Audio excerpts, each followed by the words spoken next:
এনে নাৰীক কেতিয়াও বিশ্বাস নকৰিব, জীৱন নষ্ট হ'ব। এনে নাৰী কোনবোৰ? এই কথা জনাৰ আগতে আপোনালোকে আমাৰ চেনেলটো ছাবস্ক্ৰাইব কৰি বেল বাটনটো টিপি দিয়ক, যাতে আমাৰ নতুন ভিডিঅ'ৰ নটিফিকেশ্যন আপোনালোকে সময়মতে পাই থাকে। মহান আচাৰ্য চাণক্যৰ যুগ যুগ ধৰি চলি অহা নীতিসমূহ আজিও প্ৰাসংগিক। মানৱ জীৱনক সহজ আৰু সফল কৰি তোলাৰ লগত জড়িত বহু কথা নীতিপাঠত অৰ্থাৎ চাণক্য নীতিত উল্লেখ আছে। চাণক্যই তেওঁৰ চাণক্য নীতিত ভৱিষ্যতক উজ্জ্বল কৰি তুলিবলৈ সমাধান দিছে, লগতে জীৱনত সফল হোৱাৰ উপায়ো দিছে। তেওঁ দুষ্ট লোকৰ পৰা কেনেকৈ হাত সাৰিব পাৰি তাৰ বিষয়েও ইয়াত উল্লেখ কৰিছে। আচাৰ্য চাণক্যই তেওঁৰ নীতিশাস্ত্ৰত ধন সম্পত্তি, পত্নী, বন্ধুকে ধৰি সকলো বিষয়ৰ ওপৰত গভীৰভাৱে ব্যাখ্যা কৰিছে। আজি আমি চাণক্যদেৱৰ এনে চিন্তাৰ আন এটা কথা বিশ্লেষণ কৰিম। আচাৰ্য চাণক্যই নাৰীৰ বিষয়ে বহু কথাই কৈছে, যেনে তেওঁলোকৰ স্বভাৱ, তেওঁলোকৰ চৰিত্ৰ, তেওঁলোকৰ চিন্তাধাৰা আৰু কি সময়ত তেওঁলোকে কেনেদৰে আচৰণ কৰে। এইবোৰৰ বিষয়ত বিশেষ অধ্যয়ন কৰা হৈছে। চাণক্যই তেওঁৰ নীতি গ্ৰন্থত লিখিছে যে এনে কিছুমান নাৰী আছে যাক কেতিয়াও বিশ্বাস কৰা উচিত নহয়।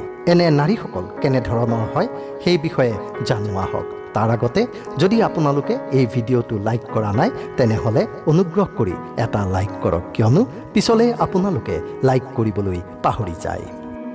চাণক্যদেৱে কোৱা এই নাৰীসকলৰ বিষয়ে আমি জানোৱা হওক। আচাৰ্য চাণক্যদেৱে দুৰ্নীতিগ্ৰস্ত আৰু বেয়া চৰিত্ৰৰ নাৰীৰ বিষয়ে কৈছে যে এনে নাৰী কেতিয়াও বিশ্বাসযোগ্য নহয়। তাই সদায় আন পুৰুষৰ প্ৰতি আকৰ্ষিত হৈ থাকে। এনে অৱস্থাত তাইৰ বাবে স্বামীয়েই আটাইতকৈ ডাঙৰ শত্ৰু, কাৰণ তাইৰ উদ্দেশ্যৰ মাজত এটা বাধা আছে, সেয়াই হ'ল তেওঁৰ স্বামী।